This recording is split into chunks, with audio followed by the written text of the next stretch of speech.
밝게 웃는 실버 세대 챙겨보는 실버TV입니다. 오늘은 제가 미국에서 사회복지사로 일하면서 좀 몇 가지 갈등 같은 걸 겪고 좀 힘든 기억이 있었는데요.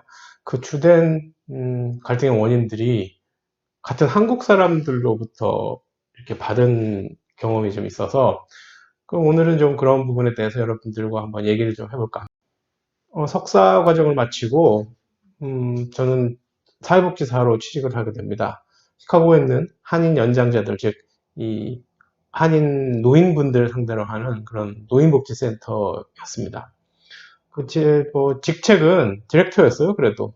근데 뭐, 워낙, 그때 당시만 해도, 요즘은 많은데, 그때 당시만 해도 MSW, 즉, 한국으로 말하면 뭐 사회복지사 1급 정도의 자격을 갖춘 한국 사회복지사가 많지 않았어요. 그래서 졸업을 하면 대부분 취직하는데 그렇게 어렵지도 않았고, 뭐, 디렉터 정도로 취직하는 것도 어렵지는 않았어요. 워낙 자격을 갖춘 사회복지사가 없었기 때문에. 그래서 제가 처음에 일했던 그런 그 직책이 뭐냐면, Outreach and Interpretation Director였어요. 그러니까 Outreach, 그러니까 밖에 방문을 해서, Interpretation 하는 거예요. 통역 같은 거 서비스 제공하는. 어르신들 통역 거의 필요하시니까, 항상. 그래서 참 일을 하면서 뭐 정말 재밌었어요. 미국 사회에서 한인들이 특히 어르신들을 위한 일을 하다 보니까 배우는 것도 많았고 느끼는 것도 많았고 또 뭐 한국을 대표한다는 생각도 들었고 뭐 근무 조건이나 뭐 이런 걸 떠나서 사실은 사명감 같은 거로 일을 좀 한 부분도 없지 않아 있습니다. 그런데 이제 일을 하면서 시간이 흐르면서 좀 갈등이 생기기 시작했어요. 그 첫 번째가 뭐냐면 우리나라의 기초연금 같은 거를 이제 받으시는 거예요. 근데 제가 볼 때는 그분들이 경제적으로 여유가 굉장히 많으신 분들이거든요. 이렇게 차려입은 옷 매무새를 보고 옷차림을 보고 알 수 있고 또 타고 다니는 차를 보면 알 수 있잖아요. 좋은 차를 타고 다니셨어요. BMW, 벤츠 뭐 이런 거를 타고 다니시는 분들이었어요. 그런데 이제 정작 저희 센터에 와서 신청하는 거는 SSI, 즉 기초연금 같은 걸 신청하시는 거예요. 이제 조사를 해보면 재산은 없어요. 현재 살고 계신 집이라든지 차량이라든지 그분의 실질적인 재산들이 다 자식이나 지인들 명의로 돼 있는 거예요. 그러니까 이분들 관계에 대해서는 재산이 없는 거예요. 그러니까 서류적으로는 이분들은 해당이 되는 거죠.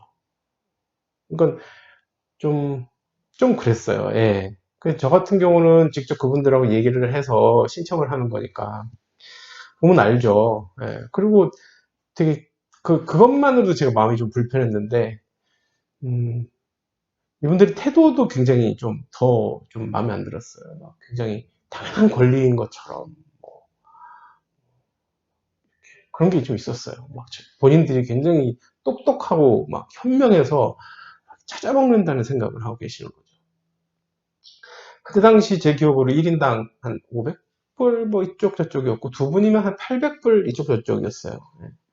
예. 뭐 그리고 이제 단순히 지급되는 액수가 중요한 게 아니라 만약에 그거를 어, 수령할 수 있는 자격 요건이 되면 여러 가지 또 뒤따르는 그 베네핏들이 좀 있어요. 예.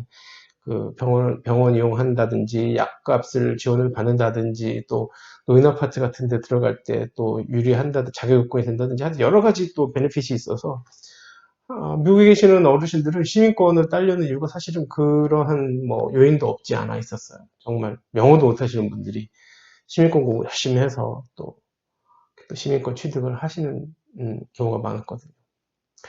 아무튼 저는 대부분은 정말 자격 요건이 되는 분들이었어요. 예. 그러니까 제가 제 일이죠. 도와드리는 게 아니라 제 일이죠. 제 일이 도와드리는 거니까. 저도 월급 받고 일을 하는 거니까 제 일을 하는 데 있어서 굉장히 뭐랄까 뿌듯한 것도 있었고, 좋았어요. 그런데 이제 일부 그런 분들이 계셨어요. 예. 본인의 재산 같은 거를 편법을 통해서 제로로 만들고 그 돈을 받아서 자식들, 손자, 손녀들 용돈을 준다고 막 얘기를, 제 입장에서는 별로 진짜 그런 분들 오면 센터에 와서 뭐 업무를 이렇게 하게 되면 정말 짜증났어요, 진짜. 그래서 막 언쟁을 한 적도 몇 번 있고. 그리고 더더욱 그게 문제가 되는 건 그 역차별이 존재해요. 그런 분들 때문에. 실제로 그 노인 아파트에 계시는 미국 분인데 저보고 맨날 뭐 일본 사람이라고 생각하고 후쿠도메 후쿠 그분은 그게 뭐 일본 말인지 한국 말인지 몰라.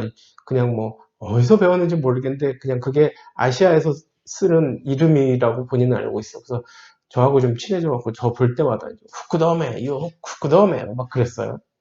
그분은 평생을 미국에서 이제 일을 하시고 세금을 내신 거예요. 그래서 사회보험에 준하는 SSA를 받으시고 소득에 산정을 해갖고 보충적으로 SSI를 또 받으시는 건데 그분이 받는 총액이 SSI를 아까 조금 전에 말씀드린 그 편법을 이용해서 받는 그 한인 그 연장자 커플이 두 분 받으시는 것보다 액수가 현격히 적어요.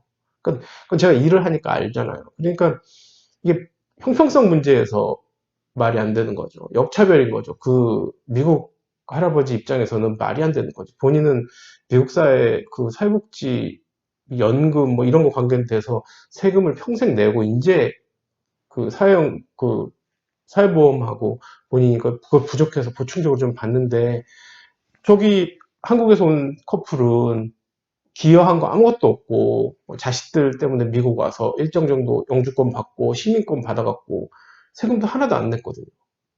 그러니까 그런 경우가 있어요. 물론 이제 아까 말씀드린 것처럼 1세대로 와서 열심히 일해서 세금 내고 받으신 분들도 계신데 무시할 수 없는 수의 경우가 자식들이 오고 초청을 해서 오시고 영주권을 받으시고 또 연차가 지나서 시민권을 받으신 분들.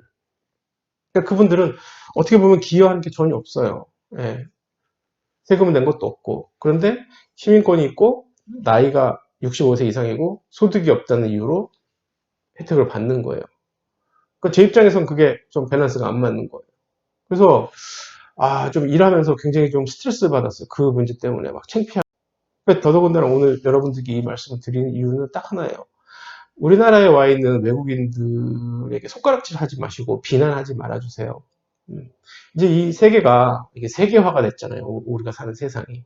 글로벌라이제이션이 돼갖고 자본이 풍부한 곳에는 어쨌든 노동력이 모이게 돼 있어요. 옛날에 우리나라 사람들이 어르신들이 미국에 가서 노동 집약적인 세탁소라든지 뭐 청소일이라든지 그들이 하지 않는 그 험한 일들을 정말 정말 열심히 성실하게 일을 하셔서 지금까지 잘 성공해서 이루어서 사시고 계신 걸 제가 알아요.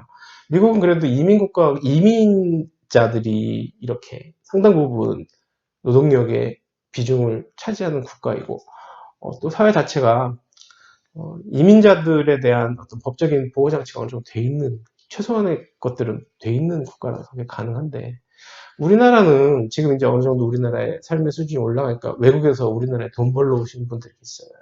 옛날에 우리나라 사람들이 어르신들이 미국 가서 돈 벌려고 해외로 중동이나 뭐 미국으로 갔던 거 똑같은 경우예요. 그들도 우리들로부터 손가락질 받을 일이 전혀 없어요. 피부색이 다르거나 국적이 다른 이유로 우리가 그들에게 나쁘게 말할 이유는 전혀 없어요. 그들이 만약에 우리가 낸 세금으로 혜택을 받는다면 그럴 만한 이유가 있어요. 우리나라 할아버지, 할머니들 세금 하나도 안 내고 미국에서 그들이 이루고 낸 어떤 그 미국이라는 나라의 국력의 결과로 혜택을 받고 있잖아요. 똑같은 거예요. 그러니까 유난히 또 어르신들이 우리나라로 이민 온 분들, 이방인들, 해외 노동자들에 대해서 피부색이 다르거나 문화가 다르거나 이 국가가 다르다는 다른 분들에게 차별적으로 대하시는 분들이 유난히 연세 드신 분들이 많아요. 민망할 정도로 빤히 쳐다본다든지 한국말로 큰 소리로 그들에게 뭐라 한다든지 지팡이 같은 걸로 막 이렇게 나쁘게 하신다든지 저 많이 봤어요. 그러니까 앞으로는 우리나라에 와서 일하는 외국인 노동자들이 점점 많아져요. 한국 사람들이 힘든 일 점점 안 하니까 그 빈자리를 다 채우고 있잖아요. 그러니까 그게 우리나라만 그런 게 아니라 그 세상이 이제 그렇게 돌아가요.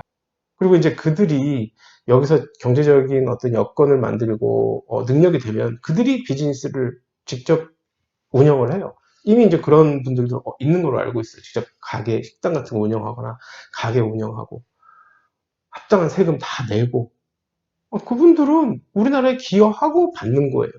그러니까 그 아무 밑도 끝도 없이 특히 다시 말씀드려요. 특히 어르신들 밑도 끝도 없이 인종차별적인 감정을 갖지도 마시고 그들에 대해서 적대적으로 대할 이유가 전혀 없습니다. 예. 이제 우리 사회의 일부분이에요. 그런 부분. 그러니까 조금 더 우리가 어른스러운 우리 사회의 진정한 이제 노인이 되시고 우리 사회의 어른이 되시려면 그런 부분들까지도 이렇게 좀 세심하게 살펴주시는 어르신들이 되셨으면 하는 마음에서 제가 경험했던 그러한 기억들을 꺼내서 오늘 여러분들께 좀 말씀드려봐요. 두 번째는, 거짓말하는 목사를 기관장으로 둔, 음, 저의 경험입니다. 그분 때문에 저는 사실 생각보다 좀 예상보다는 빨리 직장을 그만뒀어요. 예. 그 거짓말을 또 얼마나 잘하시는지 제가 정말 그 몇 개 에피소드가 있는데 오늘 그 중에서 하나를 여러분들께 말씀드리겠습니다. 이 결정적으로 제가 그만두게 된 이유예요. 제가 일하던 곳이 노인복지센터예요. 그러다 보니까 이제 해마다 이렇게 잔치를 해요. 한국식으로.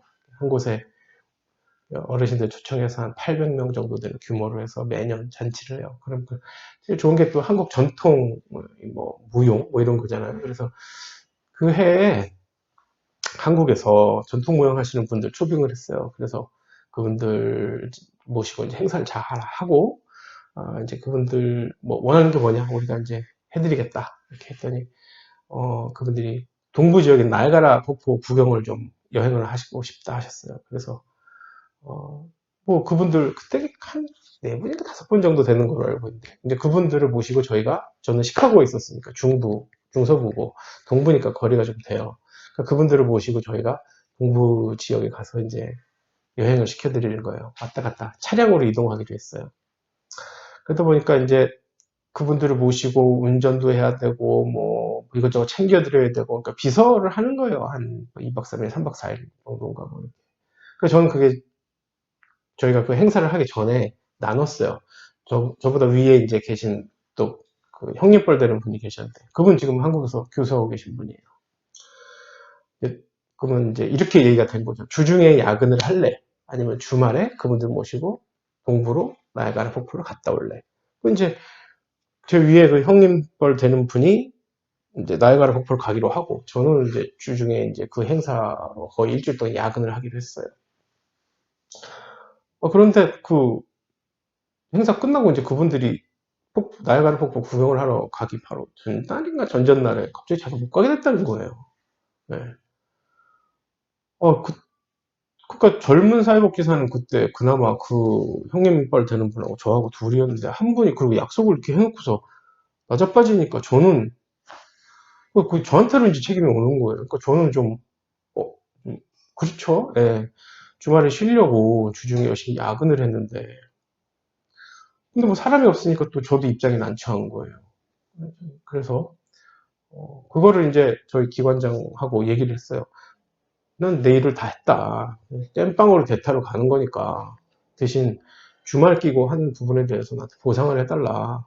사실 여러분 미국은 야근이라든지 이 쉬는 날 일하는 거에 대해서 엄격히 지켜지거든요. 노동자 인권이 굉장히 거기는 거기 잘못하면 완전히 고소당하니까. 그러니까 심한 경우 말하면 이렇게 청소하고 있다가 딱 9 to 5라 미국은 9 to 5거든요. 5시 딱 되잖아요. 그럼 이거 딱 청소하다가 5시 딱 되면 그냥 딱 놓고 그냥 퇴근해요. 그래도 아무 말을 할 수가 없어요. 그러니까 우리나라처럼 야, 어떻게 일하다가 인간적으로 뭐 전혀 관계없는 사회가 미국 사회거든요. 그래서 저는 아이고 뭐 제가 뭐 주중에도 일 다 하고 주말에도 그분들 모시고 뭐 비서 하는 것도 좀 짜증나고 하는데 방법이 없으니까 막 저도 사실 기분 안 좋게 갔다 온 거긴 해요. 대신 이제 다짐을 받았죠. 대신 그 부분에 대해서 돈으로 주든가 아니면 휴가를 달라. 오케이 했어요. 그래서 이제 그분들 모시고 갔다 왔어. 갔다 와서 이렇게 이제 일을 하는데 아무 그에 대해서 페이퍼워크를 해야 되는데 아무 말이 없어. 그래갖고 제가 물어봤어요. 그걸 왜 계산해줘야 그 이제 산정을 해서 월급에 나오든지 휴가 날짜를 빠지는데 왜 안 해주냐 안 물어보니까 전 지금도 그 말이 기억이 나요. 너도 같이 놀다 왔잖아. 딱 그러는 거. 전 처음에 그게 무슨 말인지 이해가 안 돼갖고 몇 번 물어봤어요. 그게 무슨 소리냐? 무슨 말이냐? 너도 어차피 가서 너도 나이아가라 폭포 안 가봤는데 그 기회 너도 갔다 왔으니까 아무 그걸로 그냥 퉁치고 그냥 말어 막 이런 식으로 하는 거예요. 그때 제가 느낀 거가 되게 웃겼어요. 이 사람 직업이 목사라면서 어떻게 이렇게 사람을 갖고 노는가, 거짓말을 하는가, 정직하지 못한가. 두 번째는 거기서 미국 사회예요. 한국 사회도 아니고. 미국 기준의 근로법이라든지 뭐 노동법, 뭐 이런 뭐 근로기준법 뭐 이런 게 있을 거 아니에요. 엄격하게 철저하게 지켜지는 사회에서 어떻게 저렇게 한국식으로 너무 편하게 할 수 있는가.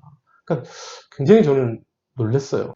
그래서 그분의 너무 뻔뻔스러운 그런 태도에 제가 진짜 어이가 없어서, 그냥 일 그만두기로 하고, 거기까지만 딱 일하고, 접었습니다. 그분하고는 나중에 또 무슨 뭐 또 일이 있었는데, 그건 뭐, 여기서 말할 뭐 그런 건 아니고, 하여튼 그분 되게 재밌는 독특한 캐릭터였어요.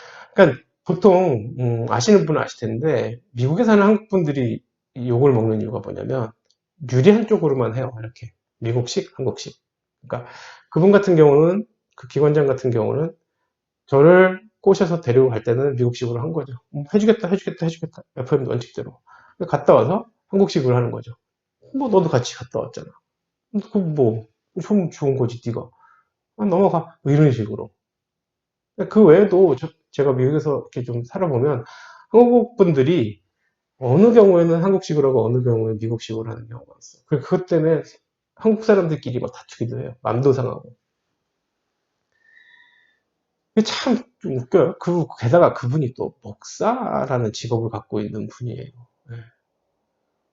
또 그 뒤로 저는 미국에서 또 엉망, 완전 이런 목사 한 명 더 만난 적도 있어요. 기회 되는 대로 다음에 뭐 기회가 된다면 말씀드리는데, 정말 제 인생에 두 명 최악 있어요. 반면에 저 되게 좋은, 정말 좋으신 목사님들 제가 많이 뵀어요. 그 당시 제가 시카고에 있으면서 배웠던 분, 아직도 연락을 온라인으로 이렇게 하면서 교류를 하고 친분을 쌓고 있는 분도 계시고, 한국 와서 목사님 또 좋은 분들 제가 뵙기도 했어요. 근데 유독 그런 한두 분들 때문에 전체적인 분들이 욕을 다 먹는 경우 있어요, 진짜로. 네. 좀 안타까워요, 진짜.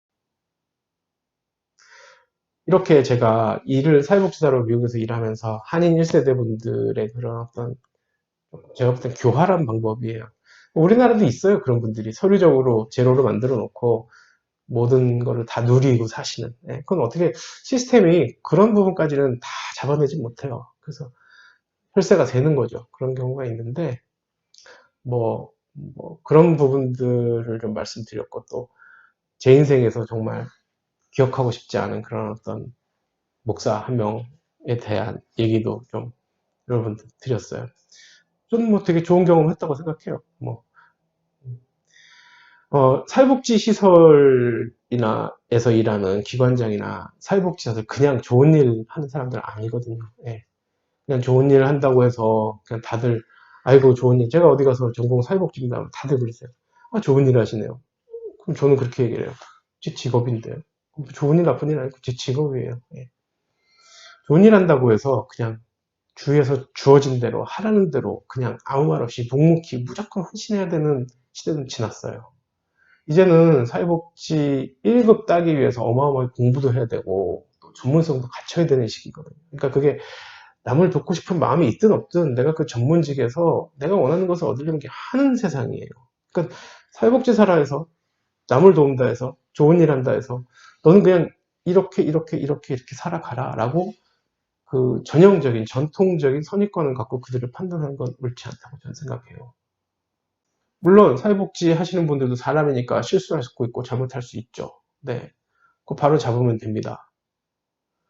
그런데 보통 제가 이렇게 보면 특히 우리나라 이 사회를 보면 기업하거나 뭐 대기업 뭐 총수들 뭐 이런 경우 보면 그 사람들 탈세 어마어마하게 해요. 또 노동자 인권 어마어마하게 짓밟아요.